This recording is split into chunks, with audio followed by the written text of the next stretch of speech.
Hello, everybody, and welcome to the November 4th episode of Trips and Traps. I'm Andy Serling, joined by Donovan. We've got 3 races to bring you in this episode, and they're all from Saturday, actually, from last Saturday, Halloween, October 31st. And we got a couple of 2-year-old races we're going to show you in the beginning, and then the last race will be an older race for state breds on the grass. But let's get to that first race on the grass. Maiden special weight here, a couple of first-time starters highlighted on the outside. Yeah, one of them who runs very well, and one of them who didn't run as well. And the 10 Wonder Beyond, actually a half to Wonder again, as well as 5 other winners in the turf. And the 11 is Cafe des Artistes, a first-time star, the Dame Babai, had won over $700,000 in the turf, mostly racing around here, though I think she came from South America. Cafe des Artistes actually shows a little more speed, but not much. Drops back, is wide. Wonder again, very, very green. Yeah, definitely. It was Wonder Beyond, yeah. sorry. I think we're going to do that a couple times during this race, but very green, no doubt about that, and a horse that just, coming out of the gate really seemingly had no chance with the way it was running early on. And we see Cafe des Artistes out here getting a little bit of a wide trip, 3 wide into the first turn here, but Cafe des Artistes is going to run an outstanding race, and I think both these horses, especially Cafe des Artistes, have very bright futures. Yeah, definitely. We'll find out what will happen with Wonder Beyond. It's sort of a guess. I think this is a better horse than he showed in the race today. I just don't think Wonder Beyond was really ready for a race. Cafe des Artistes clearly ran very well for Angel Penna. I agree, and I think Wonder Beyond's probably the type of horse that you're going to need to see some time off from. I wouldn't be surprised if you saw this horse run later on the Gulfstream meet, maybe even give him some more time to mature, and we see him maybe back up here next spring at Belmont in May or something like that. But Cafe des Artistes, I think, a little more ready to win next time out, and we'll see Cafe des Artistes make a big run here from the middle of the pack. Yeah, and it's also important to know that this was a very fast pace that completely collapsed. I mean, they went 23-3, and this course, it was nowhere. It was listed as good, but boy, the times were very slow. That was lightning quick, and the horses that were in the front end ran 10th and 11th. So it didn't hurt that these horses were well back. And the winner of this race, a nice horse for him for success that we'd actually done in this show before, and he got an absolutely dream trip and an absolutely perfect ride from Jose Lezcano, who just continues to ride so well here. And he won because of the trip. You see where he is, 4th the inside, and there, of course, Cafe des Artistes, 3-4 wide, actually. And very soon you'll see Wonder Beyond come into the screen on the inside. And keep an eye on him as he sort of gets shut up in the stretch. He was as green as a horse can be. Yeah, absolutely. And the greenness early on and then getting into some traffic trouble here is certainly not going to help his chances at all.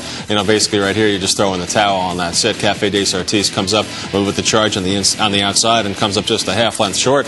I think one of the keys also to this race is that this was a pretty quality field here. There were some horses that had already run. I think there were about 4 horses that had already run that looked pretty solid on paper. These 2 first-time starters look to be well bred, and I think this is a race worth keeping an eye on here. Yeah, no doubt about it. Look, the 2-year-old races, and we said this before, and we weren't kidding when we said it. The 2-year-old race at Aqueduct are the strongest race we run all year, especially in the dirt, but even on the turf, and especially with how much rain we've had. And it's amazing. I was looking at horses running sort of non-secular Wednesday and Thursdays for them that have had 5 straight races in the slop. We've had so much rain. We'll move on. We'll show another 2-year-old maiden race. This one, of course, is on the dirt, and this is another one where you had a very fast pace. Not the same situation as the turf race, obviously, but I think anybody who was near the lead in here ran well if they finished close. And horses that closed might be a little dressed up. One is on the outside, the 8 Odysseus. He's one that closed and got a very good trip and finished 2nd. Down towards the inside is a horse that finished 4th, Latigo Shore. Both of us feel he ran the better race. Yeah, I agree 100%, and we see them breaking about a similar position here, but Latigo Shore,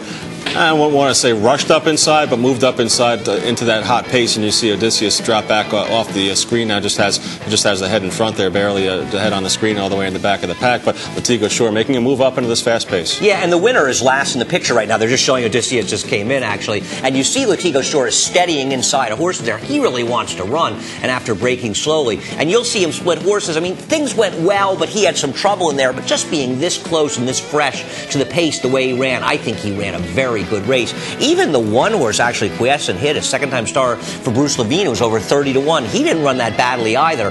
And you see Odysseus moving towards the inside and the green behind, moving the 2-path. He picked up the pieces. I'm against him in the future. And the eventual winner's just in front of Odysseus there with the Shadwell cap on. That was Mujab. And the race does totally fall apart here. The horse is running 8, 9, and 6 early on, around 1, 2, 3. And you're going to see them just come with a good charge at the end here. The pace certainly taking its toll on both Latigo Shore and also the one-horse Quiescent Hit as well. Here's Mujab to go up and get the lead. And then Odysseus is soon to follow to get up in the place spot here. Odysseus, we think a trap. Latigo Shore, a horse that we're looking forward to running better next time. I agree. I mean, I don't think Odysseus is that bad, but I'm not thrilled with him. The horse I really despise out of this race is King Rock, who couldn't possibly have had a better trip than he did. And the fact that he was third in that race, he's not. I hope he runs again in New York soon. It's a short price to bet against him. The winner's okay. First-time star Dan Pite's not known for winning with two-year-old first-time stars. We'll take a wait-and-see approach, and we'll move on and show one more turf race. One more race, and this is a New York-bred allowance for fillies and mares. And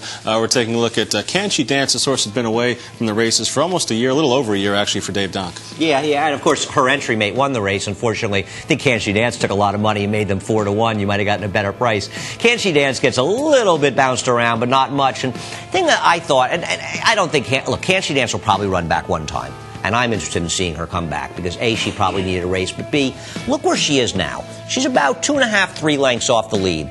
Outmired way out in the track, about 4 or 5 wide. You will see as they go into the turn, her getting pushed out and bumped around a little bit, and she goes from being this comfortable few lengths off the lead to about 8 lengths off the lead simply because of being wide and pushed out. Yeah, you're going to see the bumping here with the number 9 horse, kind of loses her action a little bit, gets her behind end, kind of kicked out from under her, and that's going to cost Can She Dance another length or 2 there, and just from this point on, the way the race unfolds, you can't really give her much of a shot for losing that ground on the turn, getting bumped, and then also losing the position, as you pointed out early, just about 3 lengths off the lead early on, now back more than 10 lengths off the lead almost. Yeah, now it is another one of these races, however, that does collapse, because you look at the winner came from 8th, the second horse came from 9th, the third horse came from 11th or 12th, so clearly you want to be in the lead. If anything, actually, High Cry, who's sitting about 4th or 5th on the outside here, ran the best of those horses from a position and tactical standpoint in that she was close to the pace. I don't know how good she is, and I'd actually liked her in here, but, I mean, you can argue a horse who's just a length off the lead like this with High Cry